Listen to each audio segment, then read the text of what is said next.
प्रिय छात्र, आपका स्वागत है जय जानकी स्टडी सेंटर में। आज हम बताने जा रहे हैं मैथमेटिक्स क्लास 10th। चैप्टर का नाम है प्रयाक्ता।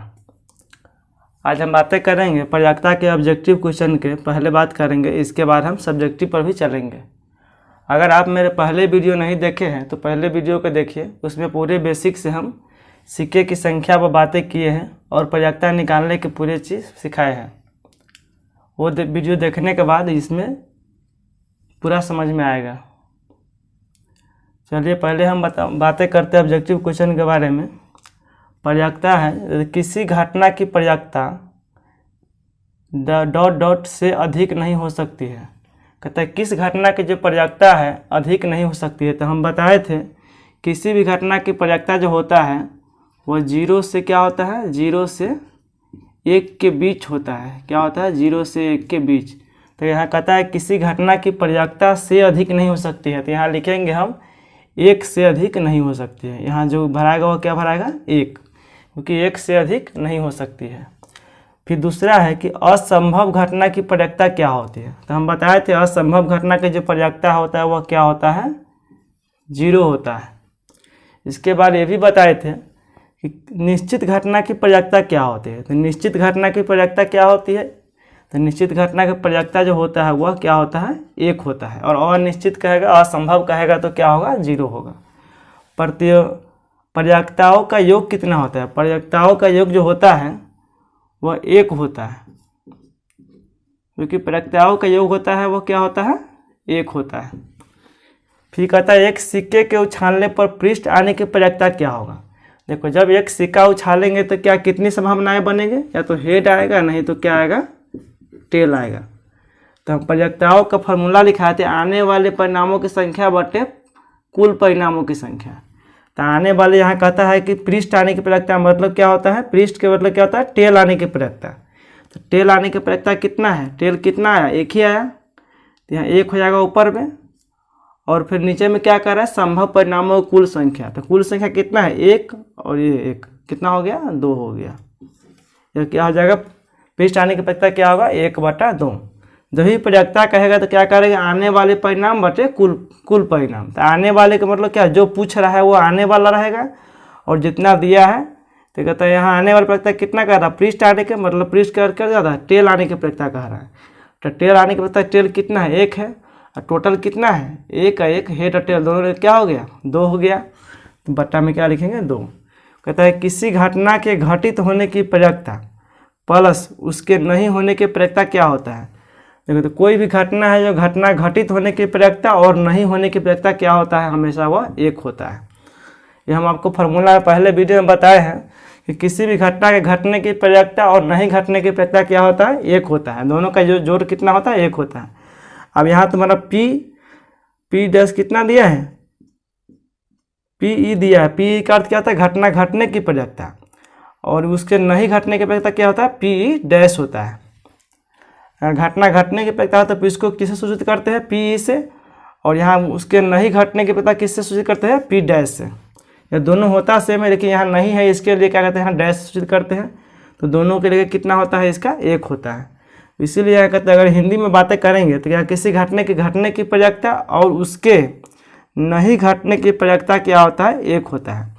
तो घटने की प्रयाक्ता को हम पी से सूचित करते हैं और नहीं घटने की प्रयाक्ता को हम पी डैश से सूचित करते हैं। दोनों मिलाए क्या होता है, 1 होता है। कहता है किसी घटना की घटने की प्रयाक्ता 0.35 है तो उसके नहीं घटने की प्रयाक्ता क्या होगा। देखो, यहाँ कहता है कि घटने की प्रयाक्ता 0.35 है तो नहीं घटने की प्रयाक्ता क्या होगा। तो ये फार्मूला हम लगा सकते हैं कि घटने की प्रयाक्ता कितना दिया है, पी दिया है आपको, P कितना दिया है, P दिया है 0.35, और निकालने क्या है कि नहीं घटने की प्रयाक्ता। यहाँ क्या निकालना है, नहीं घटने की प्रयाक्ता, यानी क्या निकालना है, P डैश निकालना है। तो P डैश निकालने के तो P दिया है तो P डैश निकाल सकते हैं ना हम। देखो, PE प्लस P डैश दोनों मिला के कितना होता है, देखो P प्लस P डैश दोनों मिला के होता है 1। अगर P तो आपको दिया है कितना, 0.35, और P डैश निकालना है तो इसको उस साइड ले जाएंगे तो क्या हो जाएगा, 1 में से माइनस हो जाएगा, हो जाएगा पी डैश बराबर क्या होगा 1 माइनस 0.35। अब इसको घटाएंगे वही हो जाएगा नहीं घटने की प्रवृत्ता। एक में से अगर घटाएंगे हम, एक में से कितना घटाएंगे 1 में से घटाएंगे हम 0.35। कितना घटाना है 0.35। देखो तो इसको भी पॉइंट के यहाँ पर लेंगे, यहाँ पर डबल जीरो दशमलव के बाद क्या है कुछ नहीं जीरो डाल सकते हैं। 10 में से 5 गया 5, इसके बाद 9 में से 3 गया तो कितना हो गया 6, यह खत्म हो जाता। तो क्या हो जाएगा इसका प्रवृत्ता 0.65 हो जाएगा। क्या हो जाएगा 0.65। फिर दूसरा है कहता है किसी खेल में जीतने की प्रवृत्ता 0.62 है। तो कहता है कि हारने की प्रवृत्ता, यहाँ मिटा गया है, हारने की प्रवृत्ता क्या होगा। तो जब जीतने की प्रवृत्ता 0.62 है तो हारने की प्रवृत्ता क्या होगा। तो हम यहाँ लिखे हैं कि अगर घटना घटने की प्रवृत्ता और नहीं घटने की प्रवृत्ता दोनों मिला के कितना होता है 1 होता है। यहाँ है ना किसी घटना के घटने की प्रवृत्ता और उसके नहीं घटने की प्रवृत्ता दोनों मिला के क्या होता है 1 होता है। तो यहाँ है कि जीतने की प्रवृत्ता और नहीं जीतने की प्रवृत्ता, हारने की प्रवृत्ता। तो जीतने की प्रवृत्ता कितना दे, जीतने का मतलब क्या होगा, यहाँ तुम्हारा घटने की प्रवृत्ता दे रहा है और हारने की प्रवृत्ता क्या होगा पी डैश दे रहा है। देखो तो यहाँ पर तो आपको पी ई दिया हुआ है कितना 0.62 और निकालना क्या है हारने की प्रवृत्ता, या मतलब हारने के मतलब क्या होता है प्रवृत्ता नहीं होने की प्रवृत्ता, मतलब घटने यहाँ है ना कि नहीं घटने की प्रवृत्ता। आपको निकालना क्या है पी डैश निकालना है। तो आसानी से निकाल सकते हैं फार्मूला से। यहाँ पी के मान डालेंगे तो पी डैश के मान निकल जाएगा। पी डैश के मान निकालने क्या करते हैं हम 1 माइनस, इसको लिख सकते हैं यहाँ पर 1 माइनस पी, ये आपका फॉर्मूला में आता है ना। इसको साइड ले जाएंगे तो अब इसको घटाएंगे तो हम 1 माइनस क्या हो जाएगा 0.62। इसको घटाएंगे 10 में से 2 गया तो 8, बच गया कितना है 9 में 6 गया 3, यह हो जाएगा 0.38। या वो क्या हो जाएगा 0.38 हो जाएगा, क्योंकि हारने के पता क्या होगा 0.38।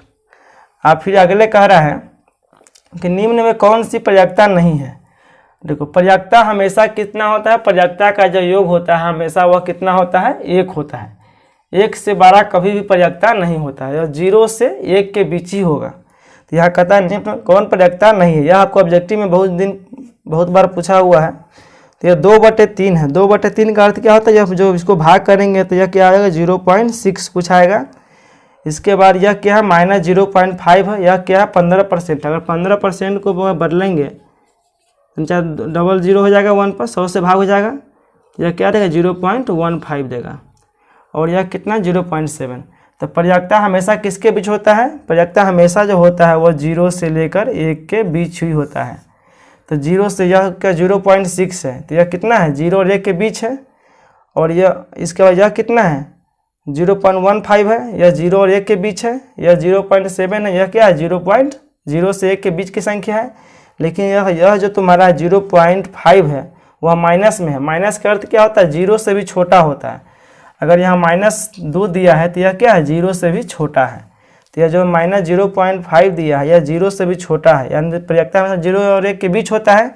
लेकिन यहाँ जो दिया है 0.5 जो दिया है माइनस में दिया, यानी 0 से भी छोटा दिया है। तो कहता कौन प्रवृत्ता नहीं है, तो ये आपका प्रवृत्ता नहीं हो जाएगा। ये आपका आंसर हो जाएगा 0.5 -0.5। और दूसरा भी कह रहा है इसमें कौन प्रवृत्ता नहीं है, यही इसका ही क्वेश्चन है। यह आपको दिया है 80%, यह दिया 80%। तो यह 0.5 है, यह 1.5 है, यह 80% है, 3 पॉइंट है।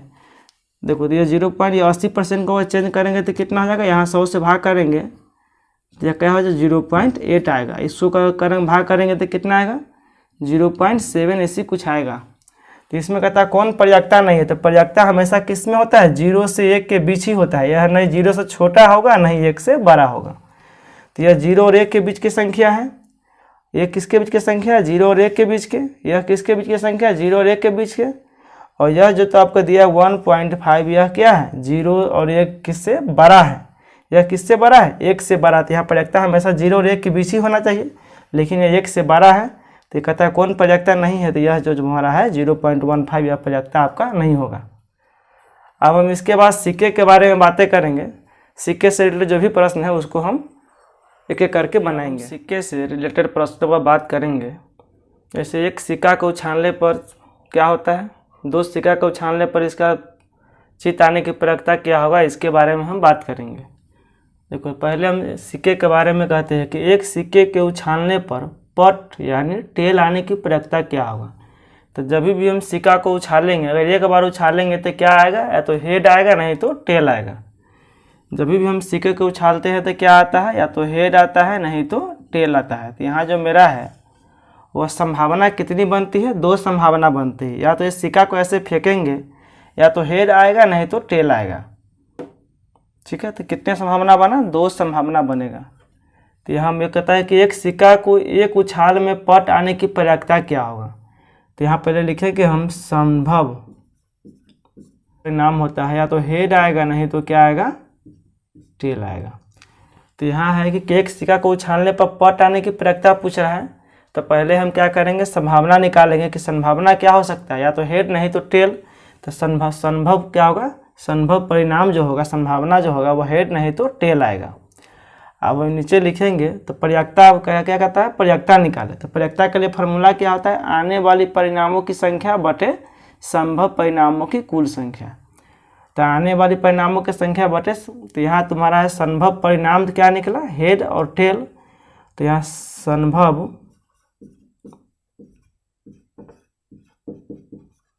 परिणामों की कुल संख्या। अब यहाँ जो मेरा संभावना है वो क्या है, हेड नहीं तो, कहता है एक सिक्का को अगर उछालेंगे या तो वो हेड आएगा नहीं तो टेल आएगा। तो संभव परिणाम क्या आया, हेड नहीं तो टेल। तो संभव परिणामों की कुल संख्या, संभव परिणामों की कुल संख्या कितना हुआ, एक हेड है और दूसरा क्या है, टेल है। तो यह कितना हुआ, 1 1 2 हो गया। संभव परिणामों की कुल संख्या कितना हो गया, 2। अब आपको फार्मूला में क्या कह रहा है, पर निकालना क्या है, प्रक्रिया निकालना है। प्रक्रिया किसका निकालना है, पट होने की, कहता है टेल की प्रक्रिया निकाले। तो जिसको प्रक्रिया निकालना होगा उसको ऊपर में रखेंगे। तो आने वाले परिणामों की संख्या है बटे संभव परिणामों की कुल संख्या। तो जिसको निकालना रहता है ना, वो आने वाली परिणामों की संख्या के जगह पर लिखते हैं। तो यहाँ निकालना क्या है, प्रक्रिया। प्रक्रिया बराबर क्या होता है, आने वाली परिणामों की संख्या। आने वाली का मतलब हमें है कि जो प्रक्रिया हमें मांग रहा है। तो किसका प्रक्रिया मांग रहा है, पट यानी टेल के प्रक्रिया मांग रहा है। तो टेल कितना है, 1 है। तो यहाँ लिखेंगे 1। अब बटा में क्या है, संभव परिणामों की कुल संख्या। तो संभव परिणामों की कुल संख्या कितना है, संभव परिणामों की कुल संख्या कितना है, 2 है। तो यह तुम्हारा क्या हो गया, 2। यहाँ लिख लेंगे हम पट आने की प्रक्रिया। ठीक है, यहाँ पर लिख लेंगे हम पट यानी इसको बोलते हैं टेल, पट आने की प्रक्रिया। पट आने की प्रक्रिया कितना हो गया, 1/2। अगर इसी में हेड पूछा तो क्या करते, हेड कितना होता है, 1 होता। तो 1/2 ही लिखते। दूसरा है, 2 सिक्कों को एक साथ उछाला जाता है तो 2 चित आने की प्रक्रिया क्या होगा, यानी 2 हेड आने की प्रक्रिया क्या होगा। फिर कहता है कम से कम 1 चित आने की प्रक्रिया क्या होगा, एक भी हेड नहीं आने की प्रक्रिया क्या होगा, 2 पट आने की प्रक्रिया क्या होगा। देखो यहाँ 2 सिक्का को उछालेगा, अगर 2 सिक्का को उछालेगा तो संभव परिणाम कितना बन सकता है, हम 1 सिक्का को उछालेंगे तो कितना बनता है, 2 बनता है। अगर 2 को उछालेंगे तो कितना बनेगा, 4 बनेगा। हम पहले ही बताए थे, अगर सिक्का को एक बार उछालेंगे तो 2 के पावर कितना होगा, 1। तो कितना देगा, 2। अगर सिक्का को 2 बार उछालेंगे तो 2 के पावर कितना होगा, 2। तो यह हो जाएगा 4। यानी अगर 1 बार उछालेंगे तो संभव परिणाम होगा 2। अगर 2 बार उछालेंगे तो संभव परिणाम कितना होगा, 4। तो यहाँ कहता है 2 सिक्का को एक साथ उछाला जाता है। तो अगर उछालेगा तो संभव परिणाम कितना देगा, यहाँ पर जिसका जो संभावना देगा वह संभव परिणाम जो देगा, संभव परिणाम क्या क्या दे सकता है। अगर घटना कितना बार से घटेगा, 4 बार। या तो 2 सिक्का को उछालेगा तो या दोनों हेड देगा, दोनों क्या देगा, या दोनों हेड ही हेड आएगा। नहीं तो ऐसे भी आ सकता है, एक हेड आएगा दूसरा क्या आएगा, टेल आएगा। या तो ऐसे भी आएगा, पहला टेल आएगा दूसरा क्या आएगा, हेड आएगा। या तो ऐसे भी आएगा, दोनों टेल ही आएगा। तो कितना घटना घट सकता है, अगर 2 सिक्का को एक साथ उछालेंगे तो संभव परिणाम है वह कितना होगा, संभव परिणाम की संख्या कितना जाएगा, 4 हो जाएगा। क्योंकि संभव परिणाम कितना हो सकता है, घटना कितना घट सकता है, 4 घटना घट सकता है। अगर यह 3 सिक्का रहता तो कितना घटना घटता, अगर यहाँ पर 3 सिक्का दे दिया जाए 2 दूना 4 दूना 8 घटना घट सकता है। तो जो संभव परिणाम होगा वो कितना होगा, 4 होगा। तो यहाँ जो है पहले क्या होगा, अगर दोनों सिक्का को उछालेंगे तो हो सकता है कि दोनों हेड ही आए, ऐसा भी हो सकता है कि एक हेड आए दूसरा टेल आए, ऐसा भी कंडीशन हो सकता है कि पहला टेल दूसरा हेड आए, ऐसा भी हो सकता है कि दोनों को दोनों टेल भी आ सकते हैं। तो यह तुम्हारा संभव परिणाम कितना हो गया, ये संभव परिणाम हो गया। अब संभव परिणाम की संख्या, अब संभव परिणामों की कुल संख्या, अब संभव परिणामों की कुल संख्या मतलब संभावना कितना है इसका लिखना है। संभावना कितना है, 1 2 3 4, संभावना कितना है, 4 है। अब इसके बाद इतना तो लिख लेंगे। इसके बाद कह रहा है कि क्या कर रहा है, 2 चित आने की प्रयत्ता क्या होगा, यानी 2 हेड आने की प्रयत्ता क्या होगा। यहाँ पूछ रहा है कि 2 चित आने की प्रयत्ता, 2 चित आने की प्रयत्ता। तो 2 चित आने की जो प्रयत्ता होगा, तो 2 चित आने की प्रयत्ता पूछ रहा है। तो प्रयत्ता का फार्मूला क्या होता है, आने वाले परिणाम बटे कुल परिणाम। तो आने वाली मतलब क्या होता है कि जो पूछ रहा है वह आने वाली में आता है। जो पूछ रहा है जब भी कहेगा 2 चित आने की प्रयत्ता, वह क्या कहाँ लिखाएगा, ऊपर में लिखाएगा, क्योंकि जो आएगा वह ऊपर में कुल नीचा में। तो 2 चित आने की प्रयत्ता कह रहा है। तो 2 चित आने की प्रयत्ता, 2 चित कहाँ है, देखो इसमें 2 हेड किधर है, इसमें क्या है 2 हेड है, इसमें एक हेड है दूसरा टेल है, इसमें दूसरा पहला टेल दूसरा हेड, इसमें दोनों के दोनों क्या है टेल। यहाँ कहता है 2 हेड आने की प्रयत्ता, 2 हेड किस में है, इसमें है। इसकी संख्या कितनी है, 1 है, तो ऊपर में 1 लिखेंगे। और बटे में क्या कह रहा है कि संभव परिणामों की कुल संख्या, संभव परिणामों की कुल संख्या कितना, संभव परिणामों की कुल संख्या कितना है, 4। इसका हो जाएगा कितना, 1/4। अब पहला कह रहा है, इसको हल यहाँ पर करेंगे। पहला कह रहा है कम से कम 1 चित आने की प्रयत्ता क्या होगा, कम से कम 1 चित, यानी कम से कम 1 हेड आने की प्रयत्ता क्या होगा। कम से कम 1 हेड आने की प्रयत्ता यहाँ पर लिखेंगे, कम से कम 1 हेड आने की प्रयत्ता। वो कम से कम कह रहा है 1 हेड आने की प्रयत्ता। देखो तो कम से कम 1 हेड आने की प्रयत्ता क्या होगा, तो इसका प्रयत्ता का फार्मूला होता है आने वाली परिणाम। तो यहाँ जो पूछेगा वह आने वाली परिणाम की जगह पर लिखाएगा। तो यहाँ पर कहता है कम से कम 1 हेड आने की प्रयत्ता, कम से कम 1 हेड किस में है, देखो 1 हेड इसमें है, 1 हेड इसमें है, और इसमें कितना हेड है, 2 हेड है। तो यहाँ कहता है कम से कम 2, कम से कम 1 होना, अधिक से अधिक जितना हो सके।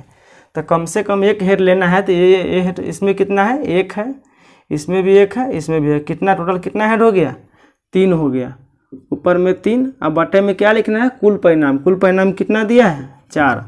कुल परिणाम का संख्या कितना है, 1 2 3 4, बटे में लिखाएगा 4। यहाँ कह रहा है कम से कम 1 हेड आना चाहिए। तो कम से कम 1 हेड किस में है, इसमें 1 हेड है, इसमें 1 हेड है, यहाँ पर 1 टेल है दूसरा हेड है, लेकिन कम से कम 1 हेड होने के कह रहा है।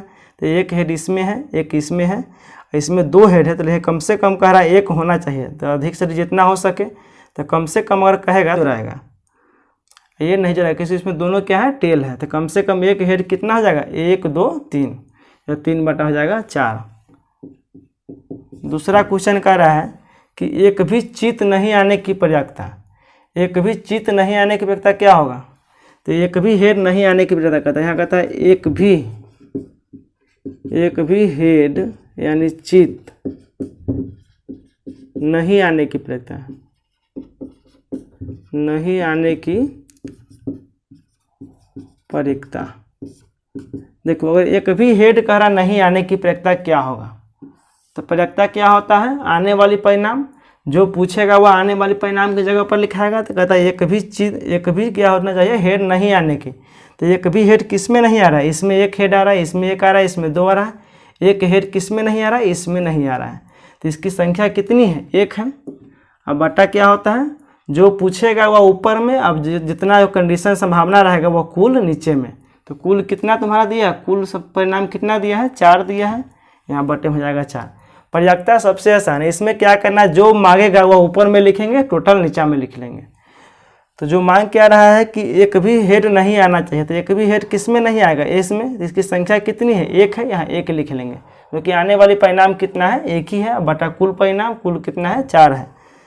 तीसरा में कह रहा है कि 2 पट आने की प्रयोक्ता क्या होगा, यानी 2 टेल आने की प्रयोक्ता पूछ रहा है। तो 2 टेल आने की प्रयोक्ता, 2 टेल यानी पट आने की, 2 टेल आने की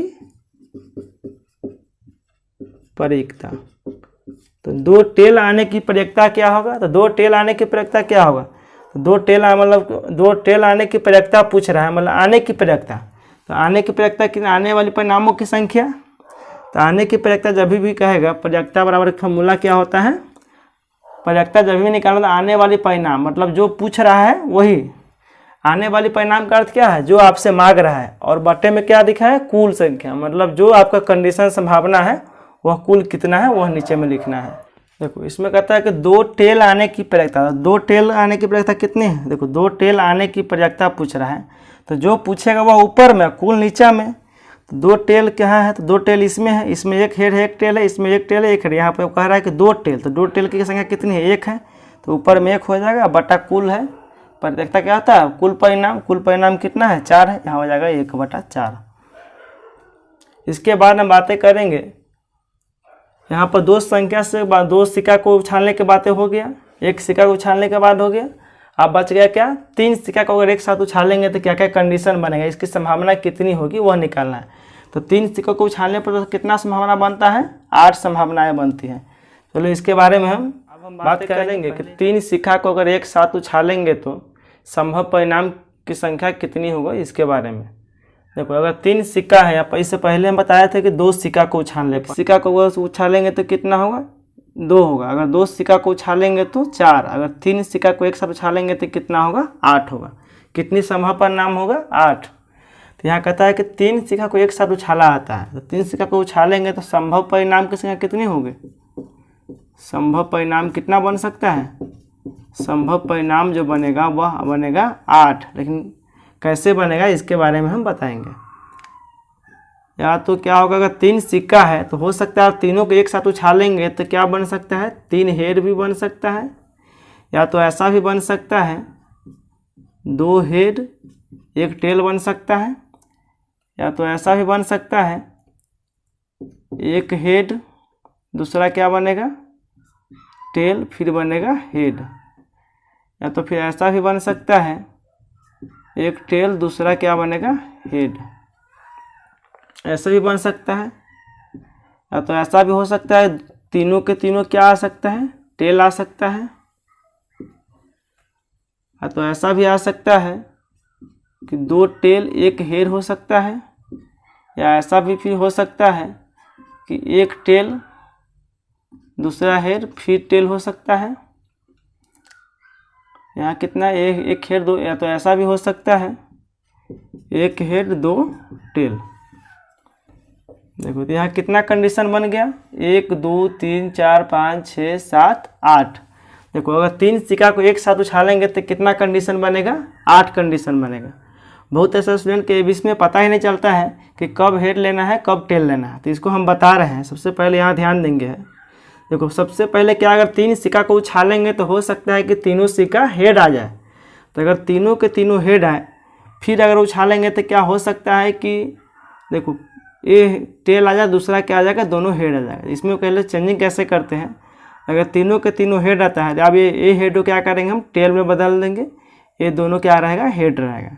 इसके बाद क्या करना, यह टेल को है फिर ये बीच में लाएंगे। देखो तो यहाँ हेड के हेड रह गया, ये हेड के हेड यहाँ रह गया, ये टेल को कहाँ ला दिए, बीच में ला दिए। फिर यही टेल को धक्का मार कर कहाँ ले आएंगे, लास्ट में ले आएंगे। तब इसको ये टेल को कहाँ लिया, यहाँ लिया, ये दोनों हेड के हेड रह गया। इसके बाद हो सकता है अगर तीनों सिक्का को उछालेंगे तो टेल ही आ सकता। अगर तीनों के तीनों टेल आ गए, इसमें तुम्हारा क्या आ गया, 4 कंडीशन इससे आ गया।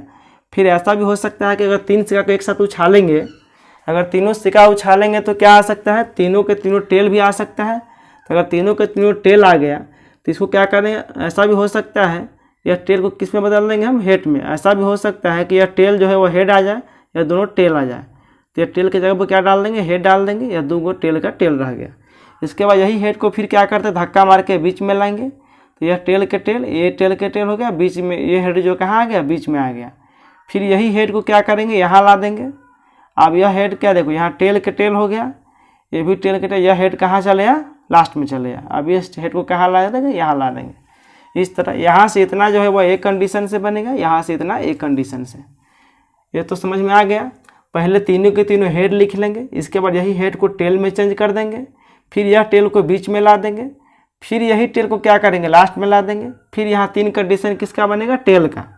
अब यही टेल को क्या करेंगे, हेड में चेंज कर देंगे, फिर यह हेड को बीच में ला देंगे, फिर यह हेड को सबसे क्या करेंगे, यह हेड कहाँ है, यहाँ पर है, यह हेड को कहाँ ला देंगे, बीच में, फिर ये हेड को कहाँ ला देंगे, लास्ट में। ठीक है, तो 8 कंडीशन बन गया। अब इसको क्या करते हैं, हम इसको बनाते हैं।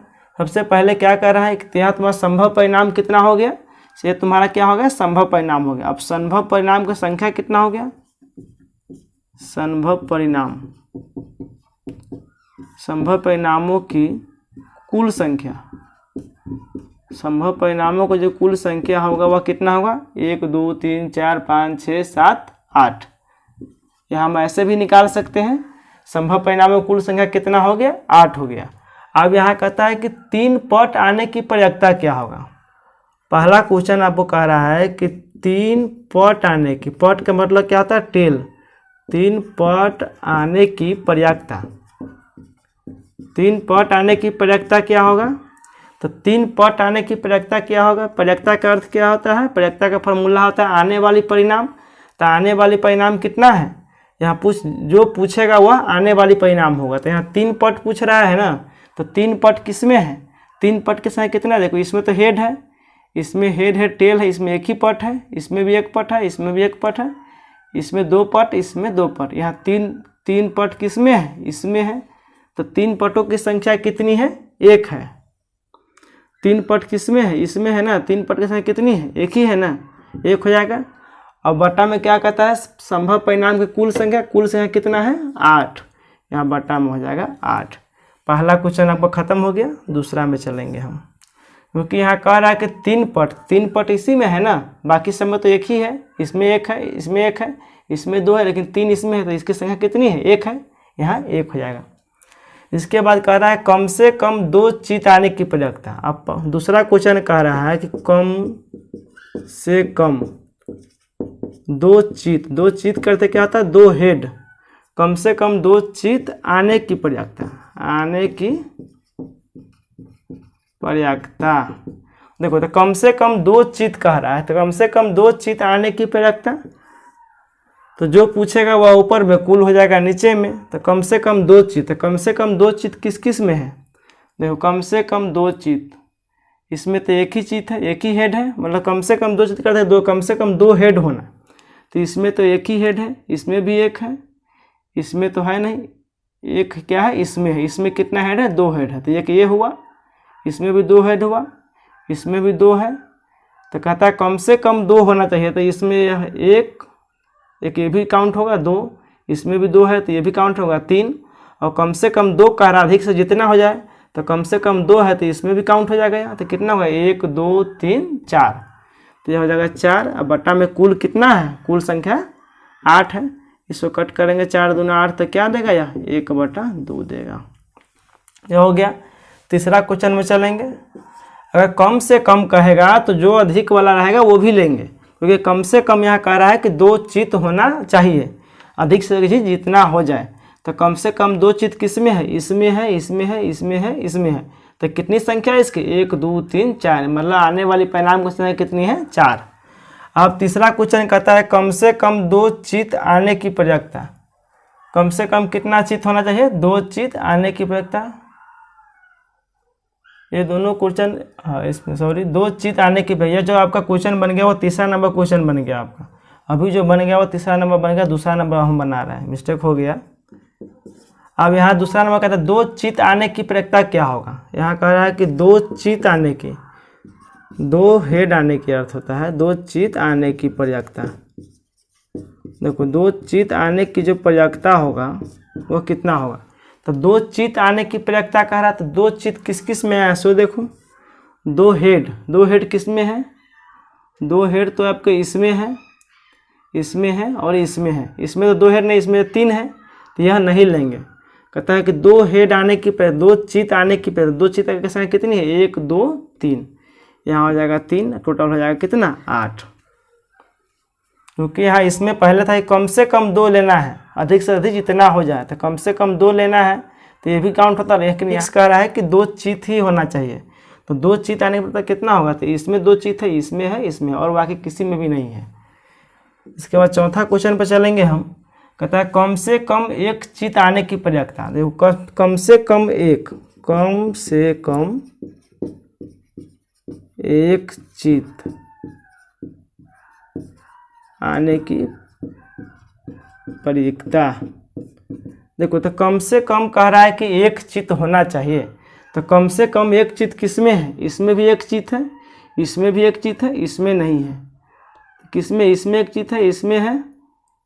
कम से कम 1 होना, अधिक से अधिक जितना हो जाए, तो कम से कम 1 इसमें, तो इसमें भी 1 चित है, इसमें भी है, इसमें भी है, इसमें भी है, इसमें भी है। तो कम से कम 1 चित की संख्या कितनी है, 1 2 3 4 5 6 7, तो यहाँ हो जाएगा 7। अब बटा में क्या होता है, कुल परिणाम, कुल कितना है 8, यहाँ हो जाएगा 7/8, इसका आंसर हो जाएगा। यहाँ कह रहा है कि कम से कम 1 चित की प्रयत्ता क्या हो, कम से कम 1 चाहिए, अधिक से अधिक जितना हो जाए। जैसे कहते हैं ना, कम से कम 1 चाहिए, अधिक जितना हो जाए तो और अच्छा है।